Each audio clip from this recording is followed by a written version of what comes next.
Buenos días, jóvenes. Este es el video número 2 de la clase de Introducción al Estudio del Derecho de la cuarta semana. El día jueves viene siendo la clase 2 de la semana 4. Impartido a los jóvenes del primer cuatrimestre de la licenciatura en Derecho de los 4 campus de nuestra Universidad Maya. Vamos a continuar con esta clase. Ya pueden ustedes checar en plataforma. Ya ven que la actividad que se deja son para los 4 campus. Bueno, era nada más, están los 4 campus, era poner que cualquier campus que entrara podía visualizarlo. Pero ya lo pueden ustedes checar, no hay ningún problema, ahí está la actividad. Sí, ya aparece, profe. Era nada más, era la cuestión de poner que cualquiera de ustedes, que si quiere entrar a Tapachula, ok, lo va a ver. Que si entra a Cancún, lo va a ver. Que si entra a Mérida, lo va a ver. O sea, ahí ya no hay ningún problema. Cualquiera de esos 4 campos, o sea, de esos grupos. No estoy diciendo que cualquier alumno de la universidad, no, de los que sean de primero de derecho, de los 4 campos. Por eso se ponen acciones. Solo ustedes pueden ver sus actividades. Bueno, vamos a continuar. Entonces, ya tienen incluso la actividad adelantada estamos hablando del martes. Esta sí la pueden utilizar para que terminen la de hoy. Tienen hoy y mañana, van a tener, porque son 2 o 3 días que están en plataforma, la actividad adelantada. Para el fin de semana, tranquilamente. Bueno, vamos a continuar con esta clase de los elementos de la norma jurídica. A ver, está llegando a observar. Ya somos 16. Bueno.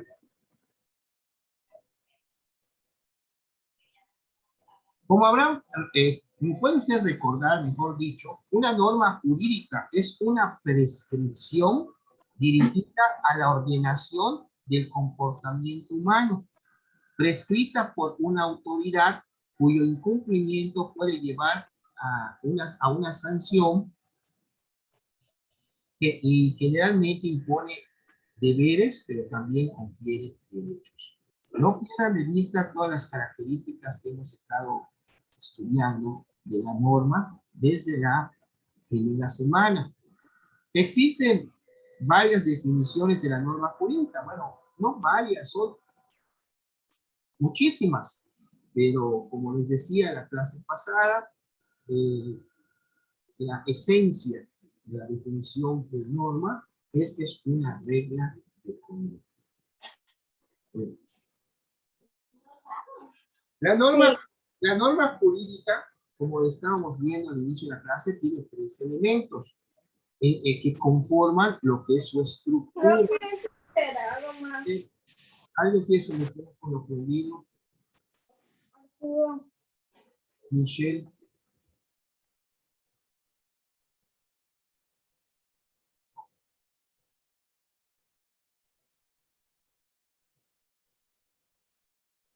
Los 3 elementos que conforman su estructura interna de la norma es el supuesto de hecho, que es aquella hipótesis que de ocurrir, de acontecer o de realizarse, va a desencadenar una consecuencia jurídica, o sea, va a tener unos efectos por realizar esa hipótesis, por darse en la realidad. Mientras no se dé, está, como que dice, es ley y está en un código, vamos a tocar un código penal.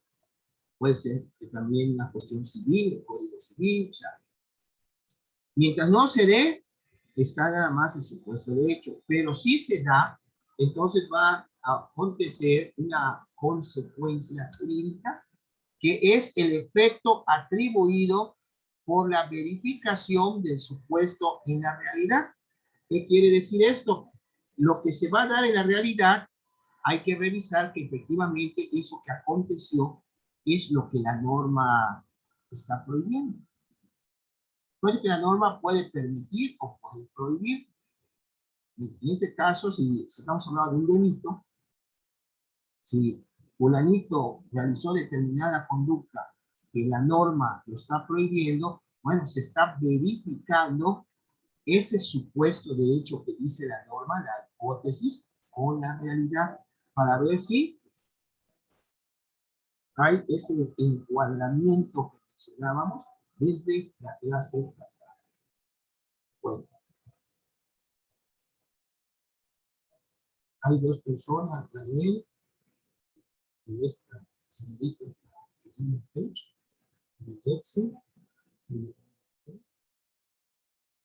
¿hay alguna pregunta hasta aquí? Les vuelvo a mencionar respecto a cuáles son los elementos de la estructura de una norma jurídica.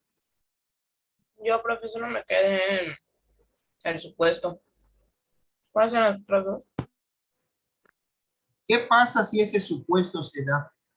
El supuesto mira, tú vas a buscar tu misma respuesta. Mira, si se diera el acontecimiento de que tú vas a, o ves una cartera, la agarras, te la llevas, ¿qué está pasando allá? Una cartera que no es tuya. A ver, allá.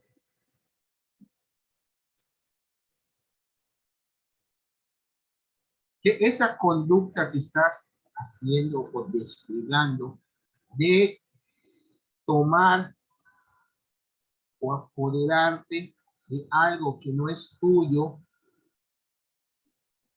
estamos en presencia de que, ¿De un acto delictivo? así es, de un delito. Actualmente, bueno, un hecho delictuoso que puede tipificarse como delito de robo. Ok. No te vieron y te vas.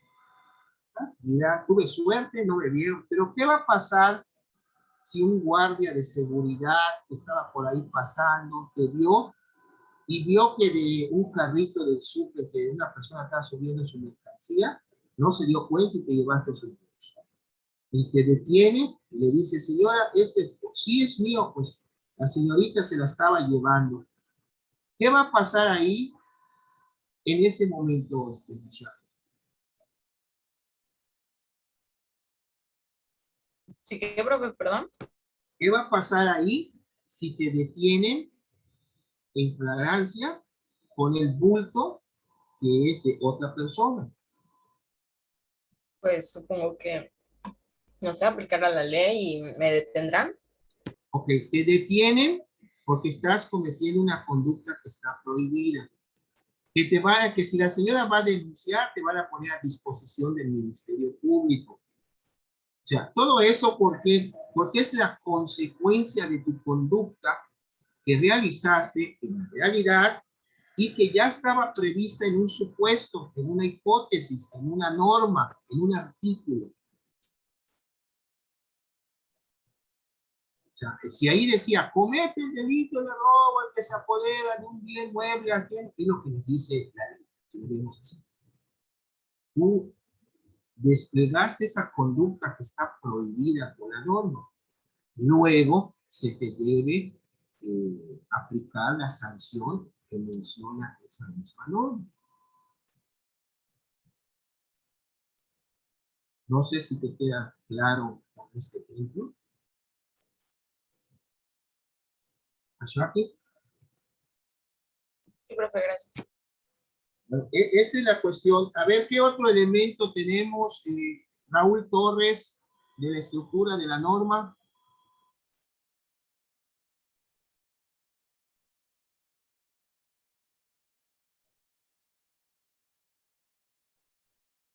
A ver.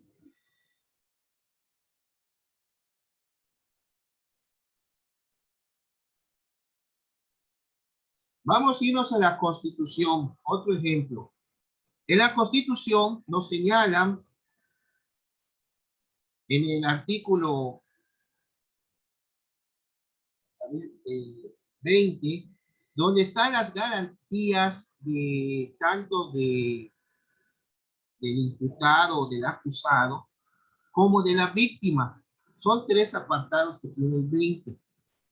Tiene, primero, el primer apartado habla de los principios que rigen el nuevo sistema de justicia penal oral.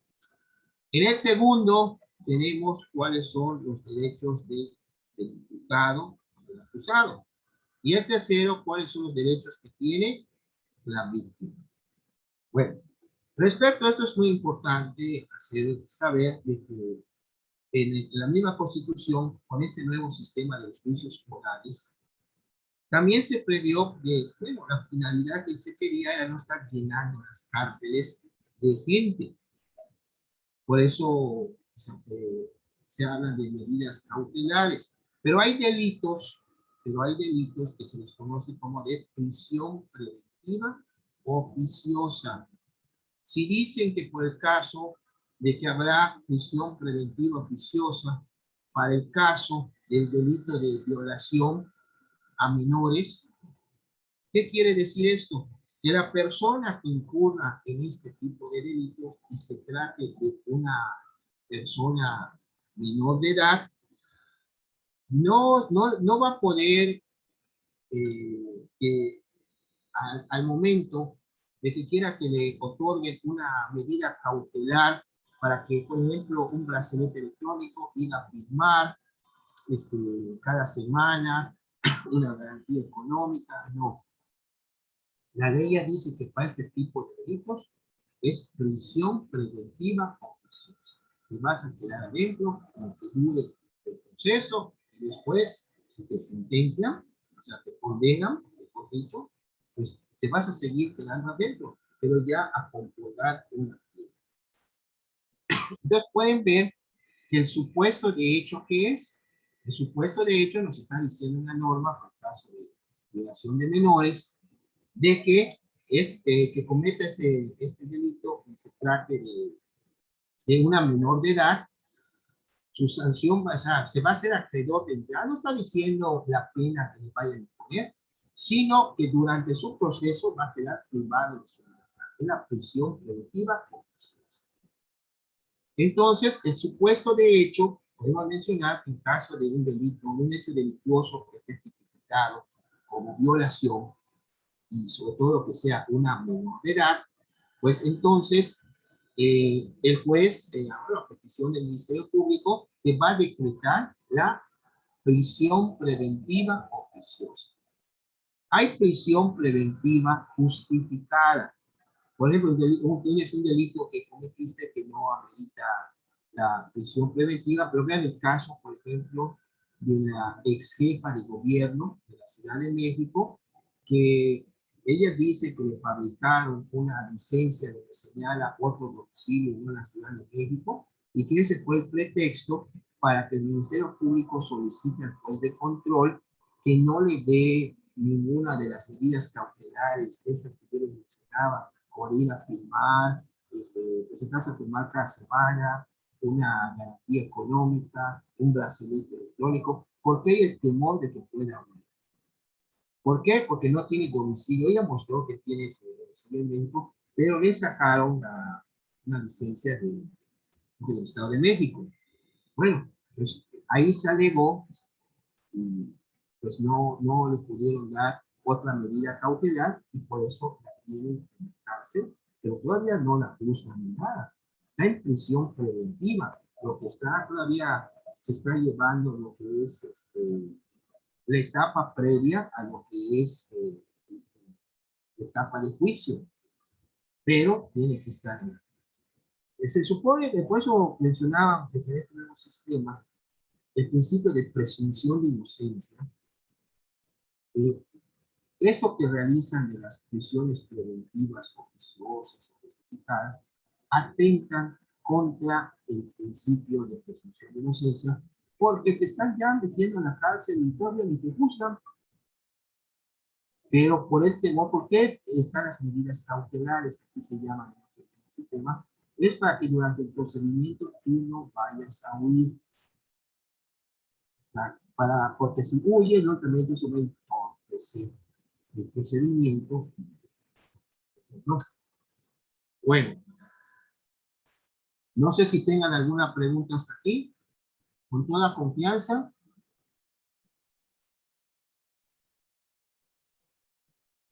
No, profe. Miren, sí me gustaría que, pues ustedes, digo, me den alguno de sus ejemplos, a ver si lo están entendiendo. No es solamente que me digan, sí, maestro, los tres elementos de la estructura interna de la norma es el supuesto de hecho, la consecuencia jurídica y el nexo que va a haber entre ese supuesto y la consecuencia jurídica. Pero también hablamos de la sanción en caso de que se dé esa conducta que está prevista en el supuesto. ¿Ok? Muy bien. Pero yo lo que quiero no solo que me lo digan así, sino si lo entienden con ejemplos. ¿Quién me puede decir un ejemplo aplicando los elementos de la estructura interna de la norma? A ver, ahí está la ley de tránsito, el código penal, el código civil. Hay muchas leyes de donde puedan ustedes sacar ejemplos. A ver, ¿quién dice yo?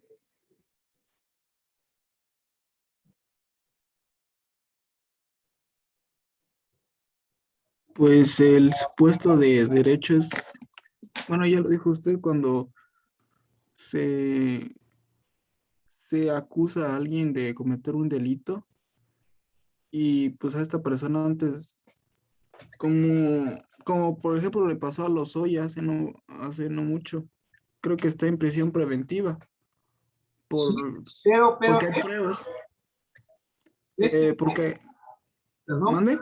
bueno, es que desgraciadamente esto tiene también trasfondo político, aunque no quieren decir, no, sí es un asunto que se lleva jurídicamente hablando. Pero, digo, no es por, digo, ya vieron que Lozoya, noticias, estaba, primero lo trajeron, extraditado, y lo iban a meter a la cárcel, pero que iba a aportar información respecto a lo que fue lo de los moches de Odebrecht, las mochadas que se repartieron para que se aprobara la reforma eléctrica en la época del presidente Peña Nieto. Pero hay en el Código Nacional de Procedimientos Penales lo que se llaman los criterios de oportunidad, donde el Ministerio Público se puede reservar que no incite acción penal en tu contra, o sea, no te acuse, si vas a aportar información que lleve a buenos resultados en su investigación contra otras personas relacionadas con el mismo asunto. Pero ¿qué fue lo que pasó? Había mucho dinero que Lozoya recibió y supuestamente se repartió, pero él iba a colaborar con la FGR, con la Fiscalía General de la República. Pero el tiempo pasó. ¿Qué fue lo que primero salió? Que subieron la foto donde Lozoya, pues sabiendo de que ya lo extraditaron, está en un lujoso restaurante comiendo pato y tomando vino y todo. Y esa foto la subieron porque no va a ser posible si esa persona es una persona que está en calidad de imputado, vamos a decirlo así, o creo que no lo habían imputado todavía, iba a ser testigo colaborador para que tenga los beneficios que señala el Código Nacional de Procedimientos Penales. Se empezó a pavonear como normal en su casa, olvidándose de la calidad que tenía de imputado, de indiciado en ese expediente. Entonces entrevistaron posteriormente esa foto a esta Rosario Robles y lógicamente dijo, no, pues mire, yo estoy acá, el otro pues supuestamente iba a colaborar, a lo mejor también se está ensayando, empezó a hacer su papel tocando el tema moral lejos de la cuestión jurídica. Bueno, ¿qué es lo que pasa? Está ya el escándalo de la foto, están las declaraciones de esta Rosario Robles, y la fiscalía que dice, argumenta, pues que, oye, Lozoya, hasta ahorita no has aportado ninguna prueba para que procedamos con los que tú dices. De eso se está hasta pendiente. ¿Y qué fue? Con eso lo volvieron a ahora sí, lo metieron a la cárcel, le hicieron su audiencia inicial, formularon la imputación y ya en esa misma audiencia, pues me dictaron lo que es la prisión preventiva. Y ahí te quedas, y ahí vino una segunda carpeta, en donde, por el caso de la venta de la maquinaria de hidrogenados por parte a Pemex a precios exagerados, que al mero de hidrogenados lo metieron en la cárcel de España y lo trajeron, pero hicieron un acuerdo reparatorio de devolver todo ese dinero. Vendieron es como que te vendan un carro que vale 10 pesos, te lo quieran vender en 1.000.000 de pesos. No lo vale, pero así fue lo de hidrogenados, vende a Pemex, Pemex le paga, pero hay un contubernio, lógicamente, pues también ya tiene otro expediente Lozoya. Y quizás, como dicen, y sí es cierto, lo que derramó, la gota que derramó el vaso, fue esa que se estaba pavoneando Lozoya en el restaurante Señal de. Hace poco, por la boda de este nieto, que era de la UI, también ahí se fue para afuera del gabinete, y eso que se fue a casar a Guatemala, pero que su boda era muy esposa, de lujo, y como es un funcionario de un gabinete, pues eso va en contra de la campaña de este gobierno, que es la austeridad republicana, y va también para afuera. Pero así se han estado dando otros casos jóvenes. Se miren, pues, ¿qué les puedo yo decir? Bueno, vamos a continuar entonces. Un ejemplo, jóvenes, a ver, eso que decías de Lozoya, lógicamente, ¿cuál va a ser el supuesto de hecho? El supuesto de hecho son los delitos que cometió, que están en una norma. La consecuencia jurídica, ¿cuál es? Hay una afectación y por lo tanto hay una sanción que se le debe de aplicar, pero se le tiene que juzgar. Pero en el inter se le tiene que sujetar al procedimiento y por lo pronto tiene prisión preventiva en 2 asuntos. A ver, otro ejemplo, por favor.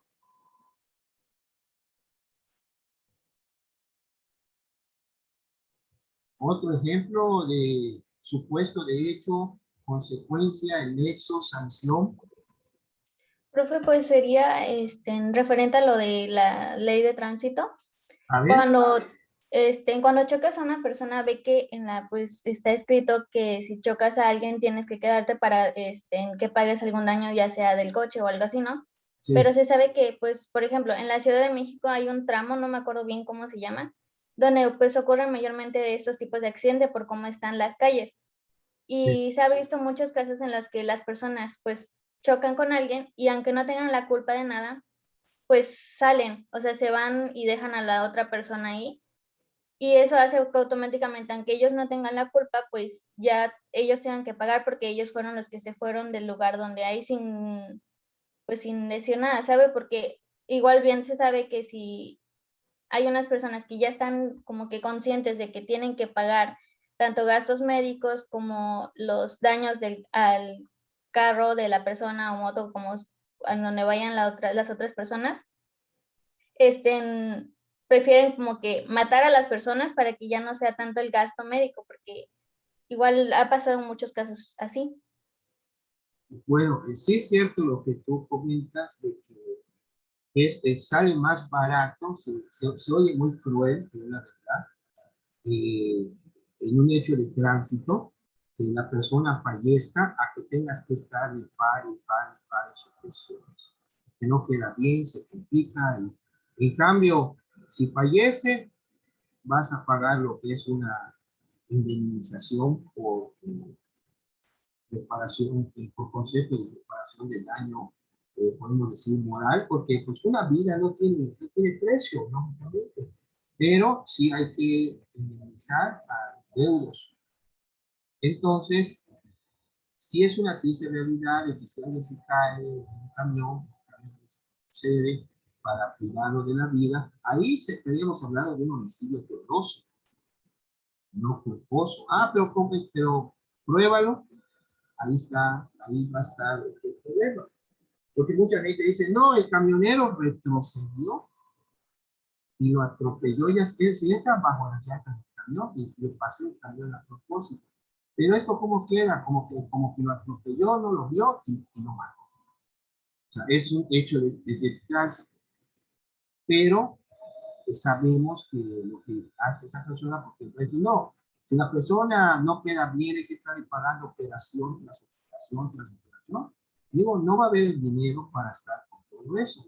En cambio, con un difunto, pues, indemniza y se acaba. Ya no hay que hacer algún pago respecto a esa reparación de daño, entre comillas, que tiene el concepto de moral, porque se trata de una vida humana. Pero existen las cosas. El supuesto, ¿qué sería? El supuesto, en el caso que tú estás mencionando, que supuesto todo, lo que la norma te dice, no lo hagas, si haces esto, te va a pasar esto, te vas a ir a la cárcel por esto. Todo eso es el supuesto, es el supuesto de hecho. Son las hipótesis normativas. Ahora, si se da una conducta que se ajusta a alguna de las normas que se conocen, pues lógicamente hay un encuadramiento en cuanto a esa conducta que está prohibida y en la realidad se dio. Entonces hay que ver que efectivamente se cumple con todos sus elementos, que estamos en tema de robo, para efecto de que se le pueda aplicar la sanción que se señala. En este caso, incluso cuando una persona atropella a alguien y huye, hay otro delito ya que se llama el abandono de personas. Y esto es muy importante, jóvenes, porque el día de mañana, ustedes ya trabajando en lo que es el ejercicio de su profesión, va a venir alguna persona a pedirles asesoría. Y en la asesoría, ustedes tienen que saber, primero, el asunto a qué compete, si es penal, si es civil, si es mercantil, etcétera, etcétera. Y una vez que ustedes ubiquen la naturaleza del asunto, pues ya sabrán la ley que van a aplicar respecto a lo que les van a plantear. Si viene una persona a decirles, por ejemplo, vamos a ver, Estefanía, una persona viene y le diga, licenciada, fíjese que me quiero divorciar. Tengo problemas con mi esposo y no me da dinero para que coma mi hijo. Es un borracho, es un desobligado y me quiero divorciar. Bueno, por un lado, ya hay la ventaja de los divorcios unilaterales. Ya no era como antes que tenías que pelear para efecto de que al final, como era un divorcio necesario, se regía por causales. Tenías que demostrar al juez que se dio esa causal para que entonces el divorcio pudiera proceder. Pero como ya hay el criterio de la Suprema Corte de Justicia, que por qué vas a estar obligando a que una persona conviva con otra si ya no pueden estar juntos. Entonces, con que uno solicite el divorcio unilateral, eso se llama unilateral, que es de un lado de la persona, pues bueno, ya con eso se empieza el divorcio.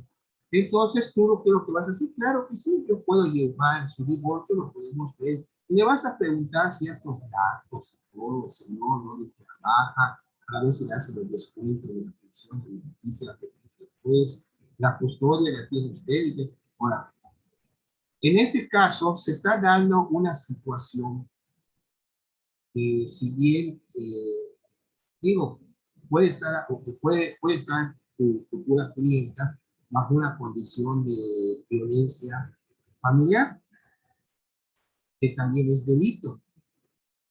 Bueno, puedes tú decir, mire señora, independientemente de su divorcio, podemos denunciarlo en la fiscalía la mujer, especializada para la mujer, porque hay violencia familiar. Tú le vas a explicar qué es la violencia familiar y hasta que y la sanción. Entonces tú cuando le empiezas a explicar que la violencia familiar se da cuando uno ejerce diversos tipos de violencia económica, física, sexual, emocional contra su pareja. Pues tú le empiezas a explicar todo eso que estás explicando, que son las conductas que están prohibidas por la norma de, se refiere al delito de violencia familiar, les estás explicando los supuestos de hecho.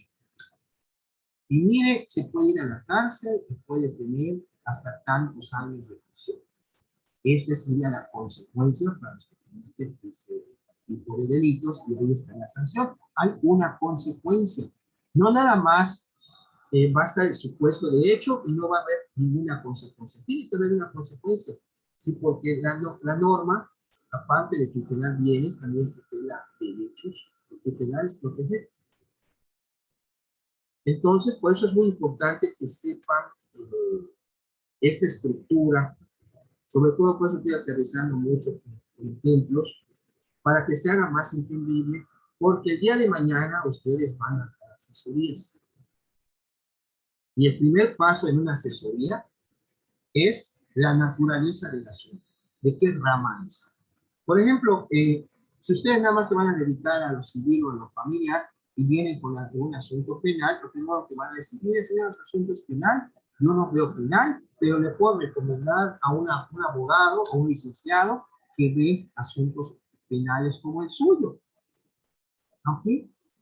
Tú porque tú estás dedicada a otra rama del derecho, como civil y familiar. Pero bueno, esto es, por eso es muy importante esto de la estructura interna de la norma jurídica, del supuesto de hecho, de lo que nos dice la norma que no se debe hacer. Las consecuencias o efectos jurídicos en caso de que se realice la conducta del supuesto. Esa sería la consecuencia o el acto consecuencia. Y va a haber un nexo entre, lógicamente, que si tú cometes el delito de robo, no te van a poner una sanción que corresponda a otro delito. Tiene que ser la sanción o la consecuencia jurídica a que se refiera esa norma. Así de sencillo. Y la sanción, pues, en la misma norma nos dice qué tipo de sanción. Por ejemplo, la defraudación fiscal, no pagar impuestos o evadirlos o falsificando, inventando facturas, tiene una consecuencia jurídica que es la cárcel. Ahora, ¿cuántos años? Según cierto asunto, es que tendría que juzgarte y un juez determinar cuál sería entonces la pena que se te va a aplicar por haber cometido ese delito. Así de sencillo está por necesario de la norma. Ya no estamos hablando de normas morales, normas religiosas, normas sociales, estamos enfocados a las normas jurídicas, que es pues, prácticamente de lo que desde ahorita que ya lo están estudiando y una vez ya titulados, cedulados, los títulos su cédula, y se dediquen al ejercicio de su profesión, pues van a seguir con lo mismo. Y el derecho nunca se deja de estudiar. Hay que seguir estudiando, actualizándose por todas las reformas y nuevas leyes que van a estar. ¿Alguna pregunta, jóvenes? A ver, Saraí Menéndez, ¿es su manita acá?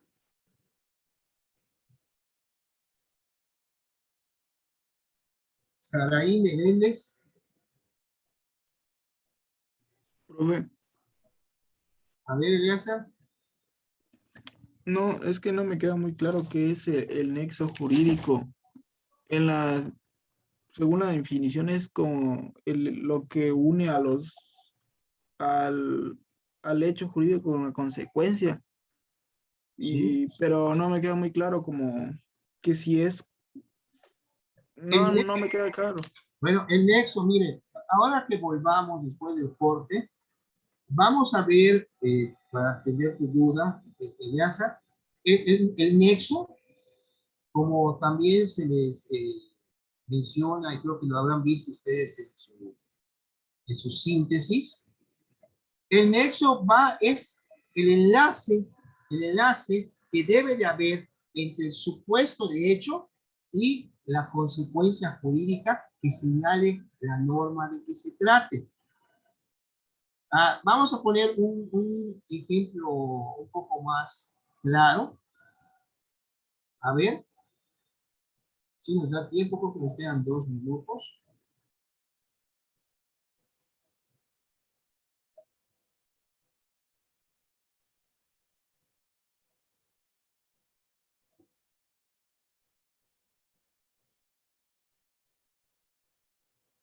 ¿Cuánto tiempo que nos queda?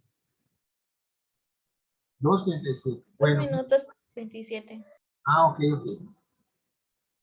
Como ustedes habrán visto en su síntesis de esta semana, cuando habla de los elementos de la estructura interna de la norma jurídica, nos menciona que de los 3 elementos tiene el supuesto y la consecuencia, y hay lo que es el nexo, que es el que va a enlazar. Si hablamos de que comete el delito de robo el que se apodera de un bien mueble ajeno sin derecho alguno. Ese es el supuesto de hecho. Va a haber una consecuencia que es la cárcel, y va a haber una pena mínima, una pena máxima. Bueno, esa va a ser la consecuencia.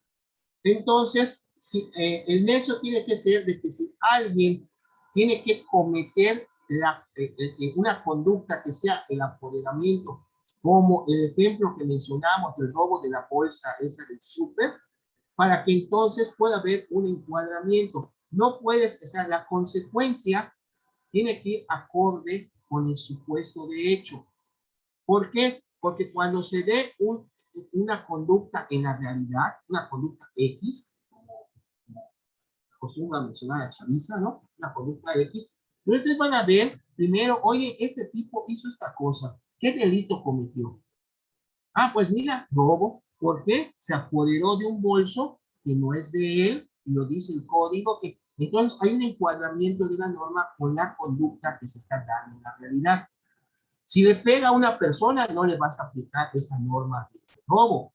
Tendrías que irte a la norma que habla del delito de lesiones. Le pegó a esta persona con puño cerrado, lo lastimó. Bueno, hay encuadramiento. Entrar sería bueno, esto es que no hay suficiente tiempo, abrir el código penal y tomar 1 o 2 delitos como ejemplo. Regresando de la clase, vamos a hacerlo si nos lleva 5 o 10 minutos este ejercicio para que sea más entendible lo que es la cuestión de derecho. A ver.